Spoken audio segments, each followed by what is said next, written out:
morning, students. Today we will read chapter 6 of class 6 Civics Rural Administration. So let's start. A quarrel in the village. Mohan is a farmer. Mohan एक किसान है. His family owns a small agricultural field which they have been farming for many years. और उसकी family के पास एक छोटा सा खेत है खेती करने के लिए और जिसको वो बहुत सालों से उसको खेती कर रहे हैं. Next to his field is Raghu's land which is separated from his by a small boundary called the bund. और उसके खेत के ही साथ में दूसरा एक खेत है जो रघु की ज़मीन है जो कि सेपरेट किया हुआ है उनकी ज़मीन एक छोटी C small boundary of soil से. उसको बंद कहते हैं. One morning, Mohan noticed that Raghu has shifted the band by a few feet. एक सुबह क्या हुआ, मोहन ने ये देखा कि जो उसने बंद है रघु ने वो 1 फीट आगे बढ़ा लिया.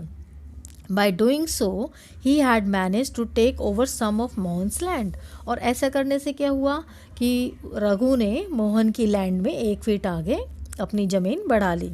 And increase the size of his own field और अपनी ज़मीन को बढ़ा लिया 1 feet.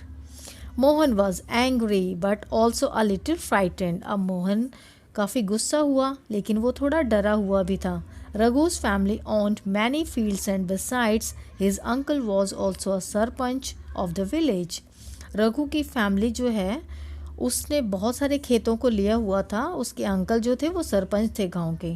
But even so he plucked up courage and went to Raghu's house. लेकिन डर होने के बावजूद भी तो मोहन ने क्या किया, वो थोड़ा सा साहस बटोरा और रघु के घर पे चला गया. A heated argument followed. फिर दोनों की काफ़ी गर्मा गर्मी हुई, बातचीत हुई. Raghu refuse to accept that he had move the bund. अब रघु ने मना कर दिया कि मैंने तो बंद को मूव नहीं किया है. He called one of his helpers and they began shouting and at Mohan and beating him up. अब रघु ने क्या किया, अपने 2 और सहायकों को बुला लिया जो उसके हेल्पर्स थे और मोहन को पीटना शुरू किया. The neighbours heard the commotion and rush to the spot where Mohan was being beaten up. They took him away. अब कुछ पड़ोसी इकट्ठा हो गए आवाज़ सुन के कि कहीं कोई मारपीट हो रही है तो उन्होंने आके मोहन को ले गए वहाँ से दूर. He was badly hurt on his head and hand. और उसको काफ़ी चोट लगी हेड पर और हाथों में. He was given first aid by one of his neighbours. अब उसके एक पड़ोसी ने उसको फर्स्ट एड भी दी. His friend who also ran the village post office suggested that they go to the local police station and file a report. अब उसके दोस्त ने उसे क्या सलाह दी कि आप जो गांव के पोस्ट ऑफिस जो चलाता है उसका दोस्त, उसने क्या बोला कि आप क्या कीजिए, पुलिस स्टेशन चले जाइए और एक रिपोर्ट वहाँ पे लिखवाइए. Others were doubtful if this was a good idea because they felt they would waste a lot of money and nothing would come out of it. अब उससे उन दोनों काफ़ी डाउटफुल संदेह हुआ कि ये आइडिया जो है, क्योंकि उससे क्या होगा, वो बहुत सारा पैसा उनका बेकार हो जाएगा अगर वो जाएंगे, पैसा लगेगा लेकिन और उससे कुछ भी आउटपुट नहीं निकलने वाला है बिकॉज रघु जो था वो पावरफुल था. Some people said that Raghu's family would have already contacted the police station. अब कुछ ने कहा कि जो रघु की फैमिली है उसने ऑलरेडी जो है पुलिस को ये इस घटना का ब्यौरा दे दिया, कॉन्टैक्ट कर लिया. After much discussion, it was decided that Mohan would go to police station along with some of the neighbors who had seen the incident. अब काफ़ी डिस्कस होने के बाद ये डिसाइड हुआ कि मोहन जो है पुलिस स्टेशन जाएगा और वहाँ पे अपने पड़ोसियों के साथ जिन्होंने वो उस घटना को देखा था. Area of the police station. On the way to the police station, one of the neighbors asked, "Why don't we spend some more money and go to the main police station in the town?" अब police station जब उसके रास्ते में जब वो जा रहे थे तो उसके एक पड़ोसी ने कहा कि हम थोड़ा और पैसा खर्च करके क्यों ना जो शहर का जो पुलिस स्टेशन है कस्बे का वहाँ चले. It is not a question of money.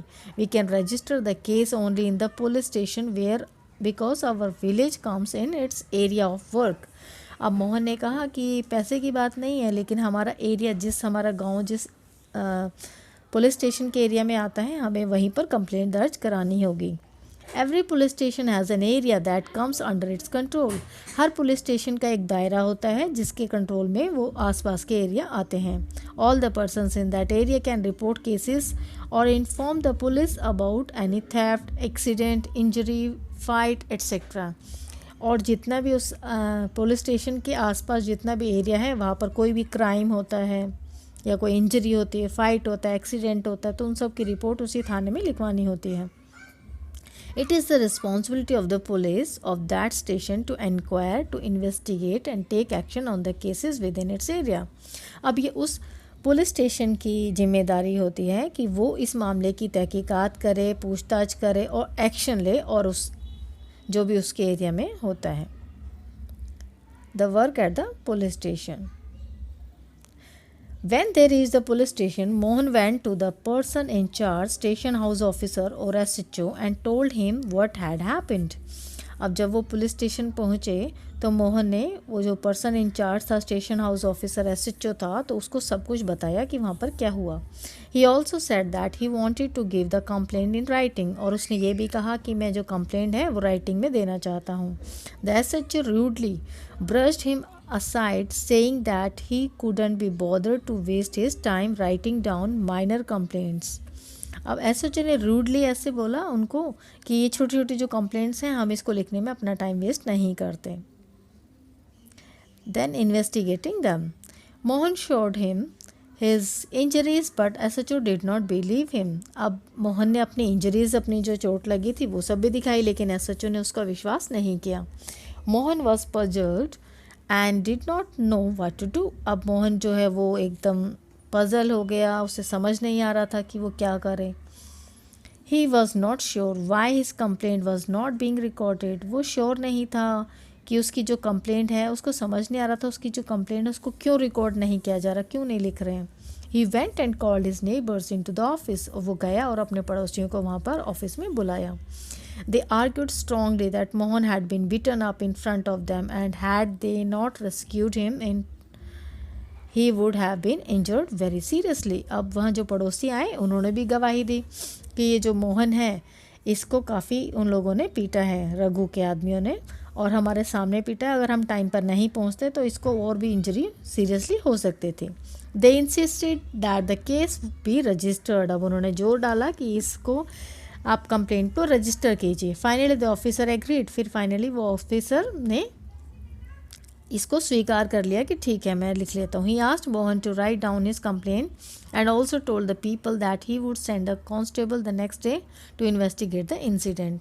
अब उन्होंने कहा कि हम जो नेक्स्ट मोहन को बोला आप रिटर्न में दे दीजिए और उसके बाद हम एक कांस्टेबल को भेजेंगे, इन्वेस्टिगेट करेगा वो इंसिडेंट को कि क्या क्या हुआ था। Maintain of land records. You saw that Mohan and Raghu were arguing heatedly whether the common boundary of their fields had been shifted.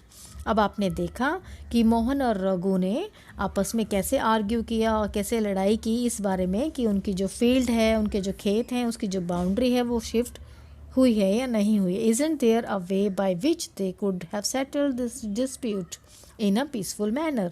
क्या ऐसा कोई तरीका है जिससे वो एक शांतिपूर्वक तरीके से इसको मामले को सुलझा सकें।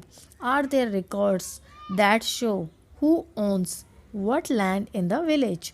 क्या कोई ऐसे रिकॉर्ड्स हैं जिससे ये पता चले कौन सी ज़मीन किसकी है। Let's find out how this is done. आइए देखते हैं ये कैसे होता है।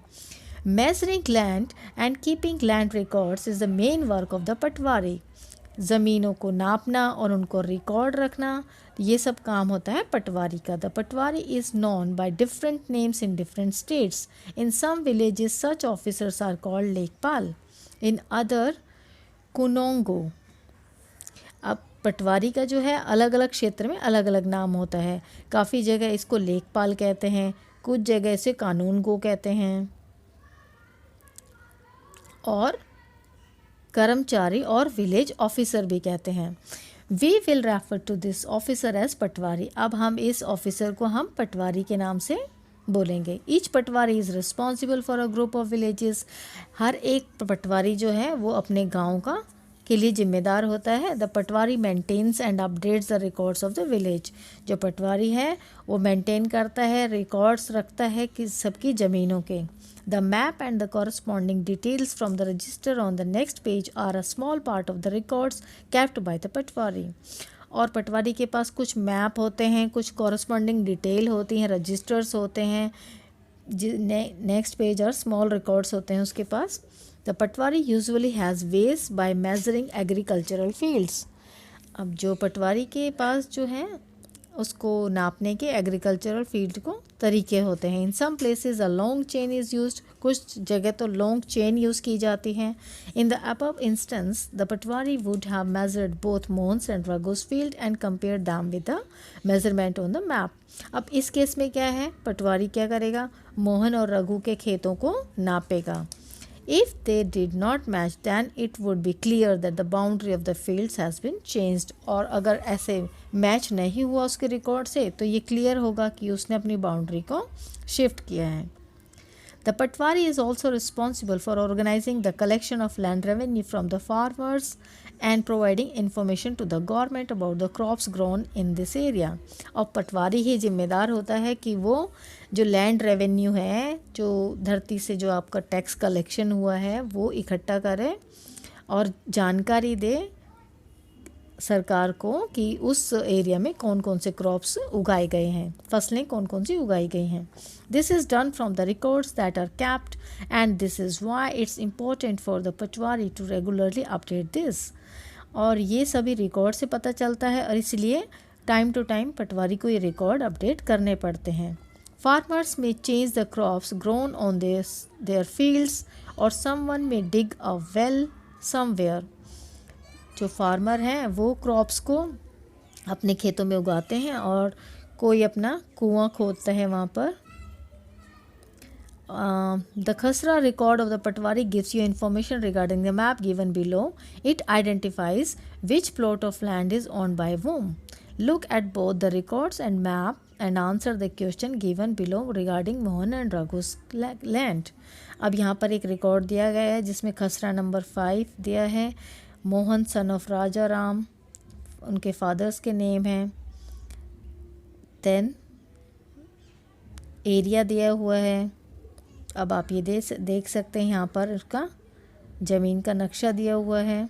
तो इसके अकॉर्डिंग पे जो ये नक्शा दिया रजिस्टर रिकॉर्ड है, उससे क्या पटवारी फाइंड आउट करेगा कि किसका विलेज कितने एरिया में है और किसने वो बाउंड्री वहाँ से शिफ्ट किया है। And keeping track of all this is the work of the revenue department of the government. और ये सब का ट्रैक रिकॉर्ड रखना भी रेवेन्यू डिपार्टमेंट जो होती है सरकार के, उनका काम होता है। Senior people in this department supervise the patwaris work. और पटवारी के काम को जो सीनियर सुपरवाइजर्स होते हैं इस डिपार्टमेंट के, वो उस पर नज़र रखते हैं, उनकी देख रेख में ये काम होता है। All states in India divided into districts. हमारे भारत में जितने राज्य हैं वो सभी जिलों में विभाजित हो रखे हैं। For managing matters relating to the land this districts are further subdivided. और लैंड मैटर्स को देखने के लिए ये डिस्ट्रिक्ट्स जो हैं वो भी आगे और भी विभाजित हो रखे हैं। These subdivisions of a district are known by different names such as tehsil, taluka etcetera. और इन सब डिविजन्स को डिस्ट्रिक्ट की जो है अलग अलग नामों से पुकारा जाता है। कई तहसील कहते हैं, तालुका कहते हैं। At the head is the district collector and under her are the revenue officers also known as tehsildars. और जो हेड होता है वो डिस्ट्रिक्ट कलेक्टर होता है, उनके अंडर में जो है रेवेन्यू ऑफिसर्स आते हैं, उनको तहसीलदार कहते हैं। They have to hear disputes, उनको जो है ये झगड़े सुनने पड़ते हैं। They also supervise the work of the patwaris, और उनको पटवारी का काम की देख रेख भी करनी पड़ती है। And ensure that records are properly kept and land revenue is collected. और वो ये देखते हैं कि ये जो काम प्रॉपर रिकॉर्ड मेंटेन हो रहा है नहीं हो रहा है, और जो लैंड रेवेन्यू है वो भी कलेक्ट हुआ है नहीं हुआ है। They make sure that the farmers can easily obtain a copy of their record. Students can obtain their caste certificate, etc. और वो ये भी श्योर करते हैं कि जो किसान हैं उनको आसानी से उनकी कॉपी रिकॉर्ड की मिल रही है या नहीं मिल रही है, या फिर और जो स्टूडेंट्स हैं, जो विद्यार्थी हैं उस एरिया के, उनको अपना कास्ट सर्टिफिकेट मिल रहा है। The tehsildar's office is where land disputes are also heard. और जो लैंड डिस्प्यूट्स होते हैं वो भी तहसीलदार के ऑफिस में ही सुने जाते हैं। ठीक है बच्चों, यहाँ तक क्लियर है आपको? विद इन ब्रैकेट यहाँ पर कुछ इन्फॉर्मेशन दी है, ये आप पढ़ सकते हैं। This is extra. A daughter's wish, father inherited our house from his father and everyone says he will leave it to brother. But what about me and my mother? To expect a share in my father's home is not very womanly, I am told, but I really want a place of my own, no dowry of silk and gold. So this is the small poem, Reflections on My Family by Anjali Montero. Tis a new law. अब आगे पढ़ते हैं बच्चों। Hindu succession amendment act 2005। Often when we think of farmers who own land we think of man. अक्सर हम क्या सुनते हैं, अगर हम ये है कि किसान, अगर किसान नाम सुनते हैं तो हमारे दिमाग में एकदम क्या आता है कि एक पुरुष की ही तस्वीर आती है। Women are seen as people who work on the fields but not as people who own agricultural land. Women जो होती हैं खेत पर काम करती तो दिखाई देती हैं, लेकिन अगर हम उनको मालिकाना हक हम सोचें कि वो एक ज़मीन की ऑनर हैं तो ऐसा हम नहीं सोच पाते। Till recently in some states Hindu women did not get a share in the families agricultural land. अभी तक क्या होता था, सभी राज्यों में हिंदू वुमेन जो है उसको शेयर नहीं मिलता था अपने फैमिली की जो खेती की ज़मीन है। After the death of the father his property was divided equally only among his sons. क्या होता था कि फादर की डेथ के बाद जो प्रॉपर्टी है वो विभाजित हो जाती थी सिर्फ लड़कों में। Recently the law has change. अभी हाल ही में एक जो कानून है वो बदला गया है, ये 2005 में बदला गया है। In the new law sons, daughters and their mothers in Hindu families can get an equal share in the land। और उस कानून के अकॉर्डिंग क्या है, जो बेटे हैं, बेटी है और उनकी मम्मी हैं, उन सबको हिंदू फैमिलीज़ को उनको इक्वल शेयर मिलेगा लैंड में। The same law will apply to all states and union territories of the country.